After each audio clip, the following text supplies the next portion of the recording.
Of course I shall not pretend to consider it any matter for wonder that the extraordinary case of Monsieur Valdemar has excited discussion. It would have been a miracle had it not, especially under the circumstances. Through the desire of all parties concerned to keep the affair from the public, at least for the present, or until we had farther opportunities for investigation, through our endeavors to effect this, a garbled or exaggerated account made its way into society, and became the source of many unpleasant misrepresentations, and very naturally, of a great deal of disbelief. It is now rendered necessary that I give the facts, as far as I comprehend them myself. They are succinctly these. My attention, for the last 3 years, had been repeatedly drawn to the subject of mesmerism. And about 9 months ago it occurred to me, quite suddenly, that in the series of experiments made hitherto, there had been a very remarkable and most unaccountable omission. No person had as yet been mesmerized in articulo mortis. It remained to be seen, first, whether in such condition there existed in the patient any susceptibility to the magnetic influence. Secondly, whether, if any existed, it was impaired or increased by the condition. Thirdly, to what extent, or for how long a period, the encroachments of death might be arrested by the process. There were other points to be ascertained, but these most excited my curiosity. The last in especial, from the immensely important character of its consequences.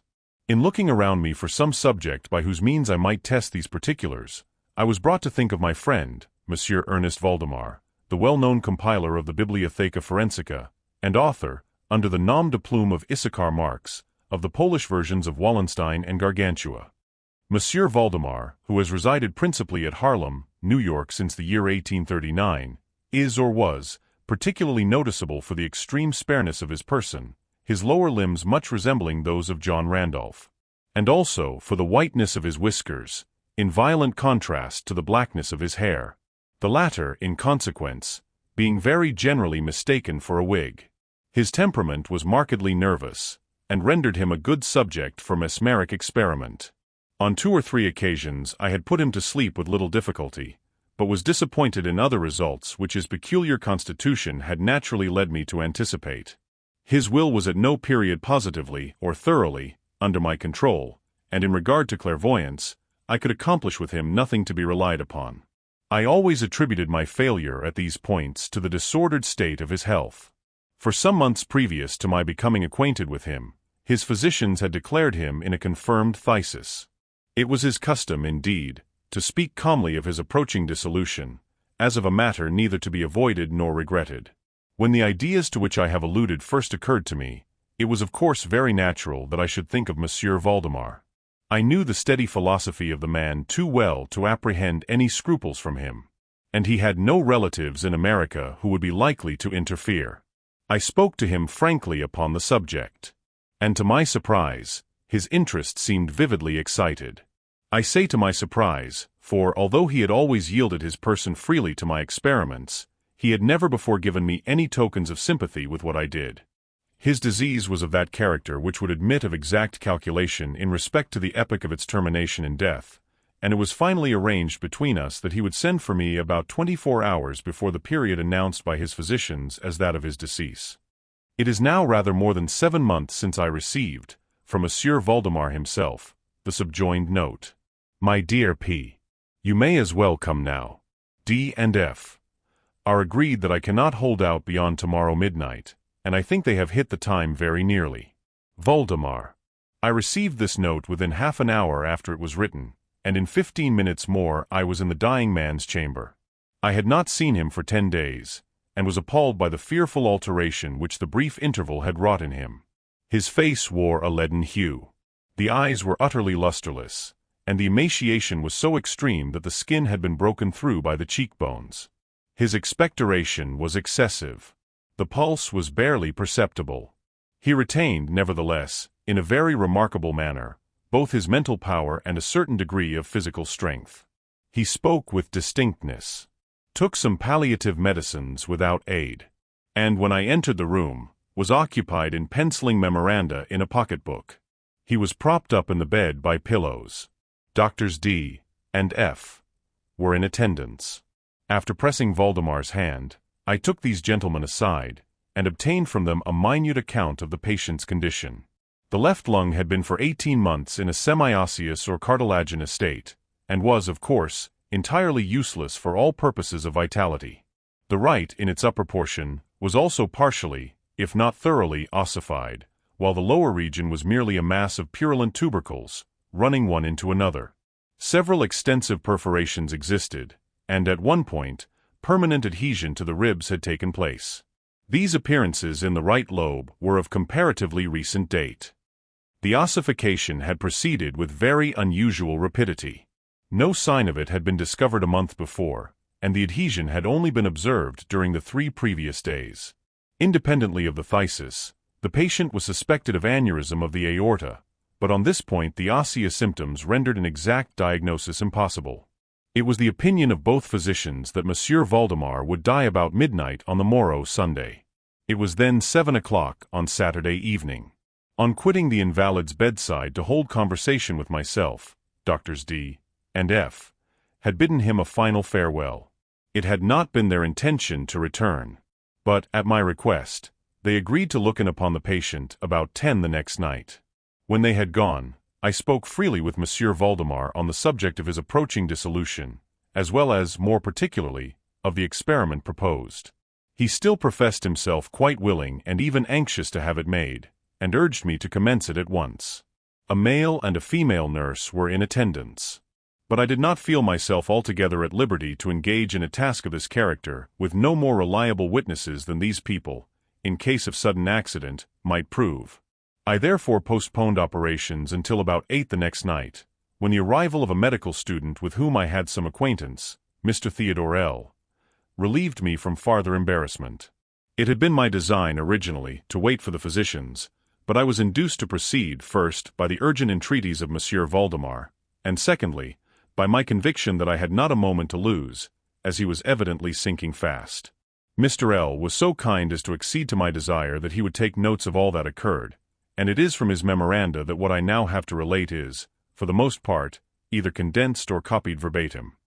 It wanted about 5 minutes of 8 when, taking the patient's hand, I begged him to state, as distinctly as he could, to Mr. L., whether he, Monsieur Valdemar, was entirely willing that I should make the experiment of mesmerizing him in his then condition.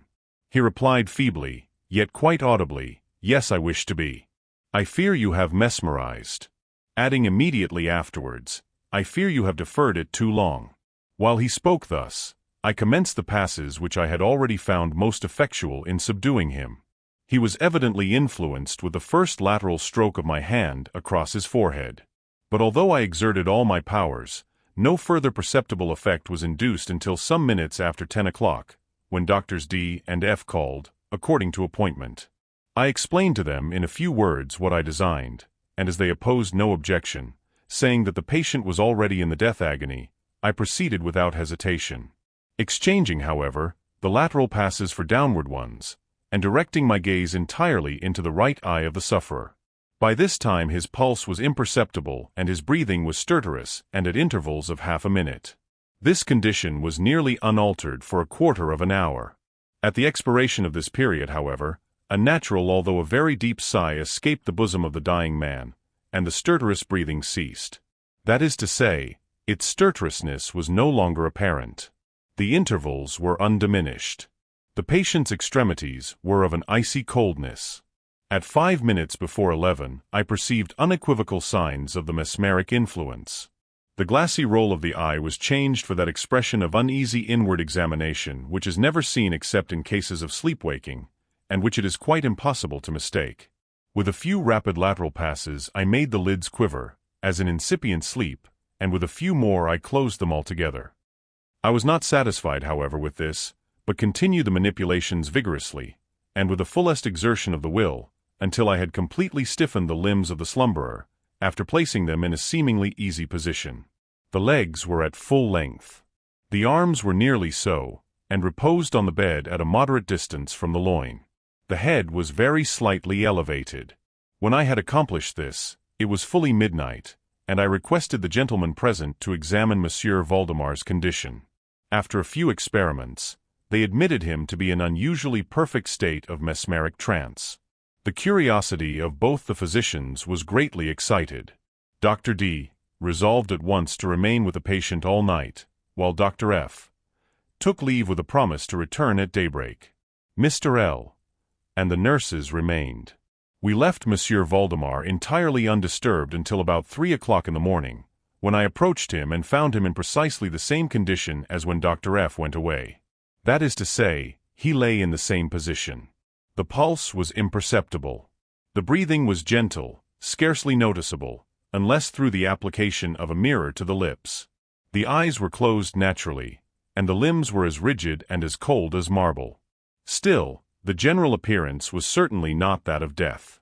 As I approached Monsieur Valdemar, I made a kind of half-effort to influence his right arm into pursuit of my own, as I passed the latter gently to and fro above his person. In such experiments with this patient, I had never perfectly succeeded before, and assuredly I had little thought of succeeding now. But to my astonishment, his arm very readily, although feebly, followed every direction I assigned it with mine. I determined to hazard a few words of conversation. "Monsieur Valdemar," I said, "are you asleep?" He made no answer, but I perceived a tremor about the lips, and was thus induced to repeat the question, again and again. At its third repetition, his whole frame was agitated by a very slight shivering. The eyelids unclosed themselves so far as to display a white line of the ball. The lips moved sluggishly, and from between them, in a barely audible whisper, issued the words, "Yes.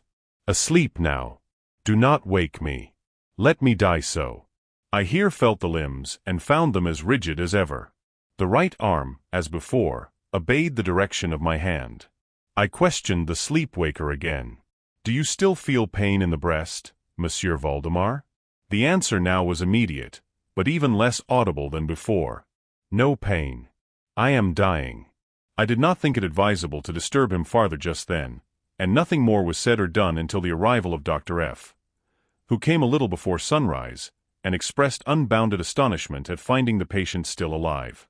After feeling the pulse and applying a mirror to the lips, he requested me to speak to the sleep-waker again. I did so, saying, "Monsieur Valdemar, do you still sleep?" As before, some minutes elapsed ere a reply was made, and during the interval the dying man seemed to be collecting his energies to speak. At my fourth repetition of the question, he said very faintly, almost inaudibly, "Yes, still asleep. Dying." It was now the opinion, or rather the wish, of the physicians, that Monsieur Valdemar should be suffered to remain undisturbed in his present apparently tranquil condition, until death should supervene. And this, it was generally agreed, must now take place within a few minutes.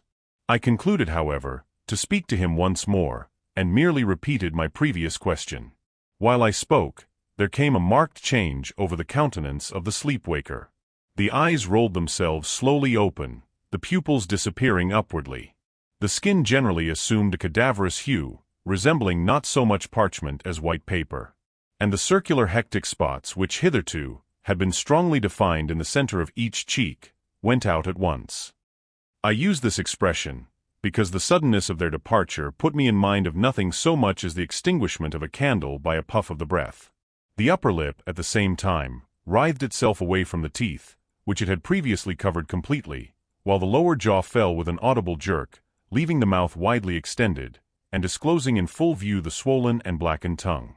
I presumed that no member of the party then present had been unaccustomed to deathbed horrors, but so hideous beyond conception was the appearance of Monsieur Valdemar at this moment, that there was a general shrinking back from the region of the bed. I now feel that I have reached a point of this narrative at which every reader will be startled into positive disbelief. It is my business, however, simply to proceed. There was no longer the faintest sign of vitality in Monsieur Valdemar, and concluding him to be dead, we were consigning him to the charge of the nurses, when a strong vibratory motion was observable in the tongue.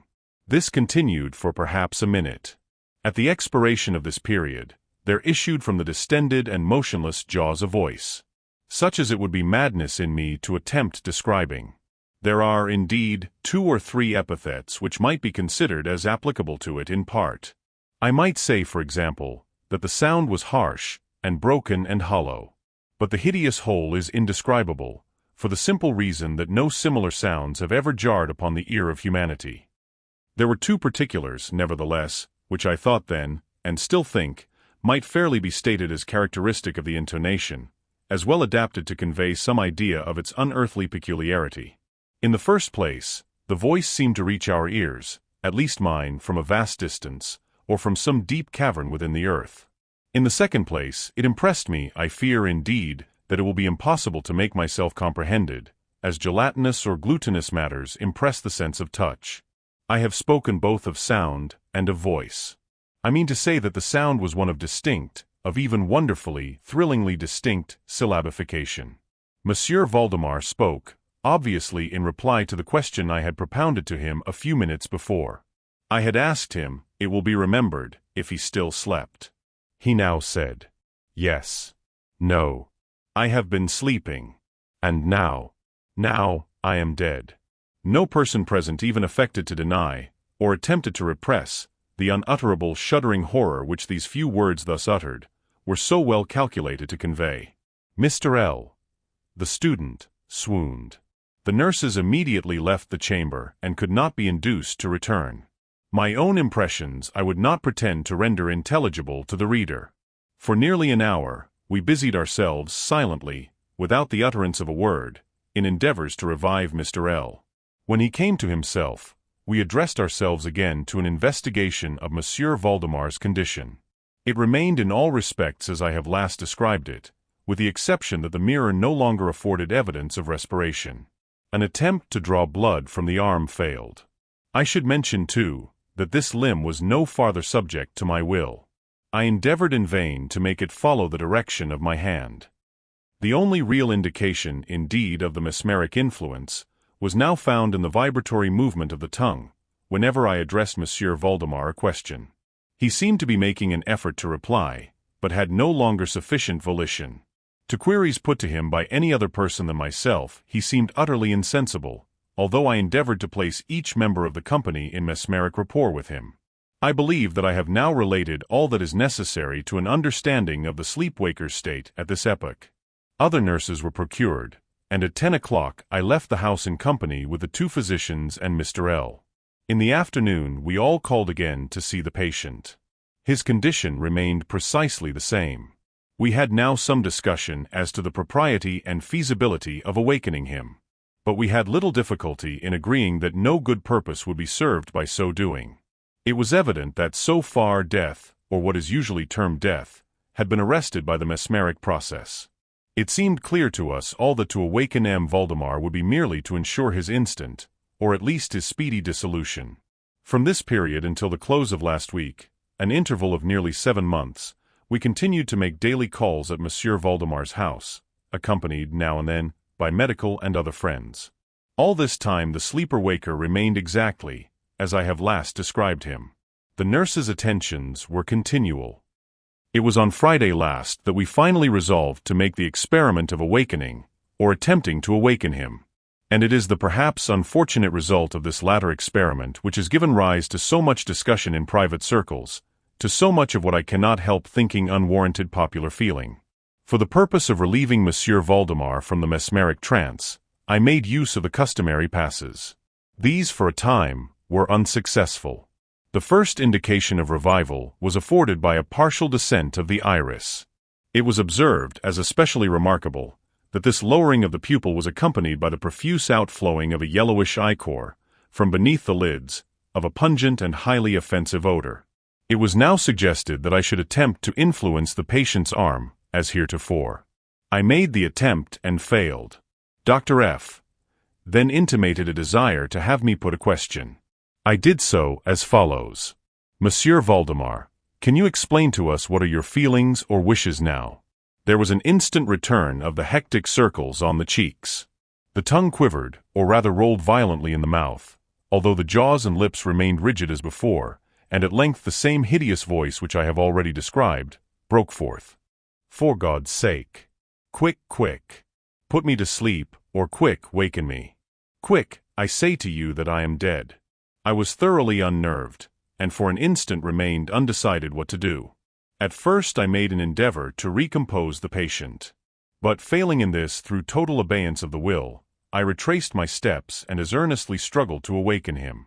In this attempt I soon saw that I should be successful. Or at least I soon fancied that my success would be complete, and I am sure that all in the room were prepared to see the patient awaken. For what really occurred, however, it is quite impossible that any human being could have been prepared. As I rapidly made the mesmeric passes, amid ejaculations of "dead, dead," absolutely bursting from the tongue and not from the lips of the sufferer, his whole frame at once, within the space of a single minute, or even less, shrunk, crumbled, absolutely rotted away beneath my hands. Upon the bed, before that whole company, there lay a nearly liquid mass of loathsome, of detestable putrescence.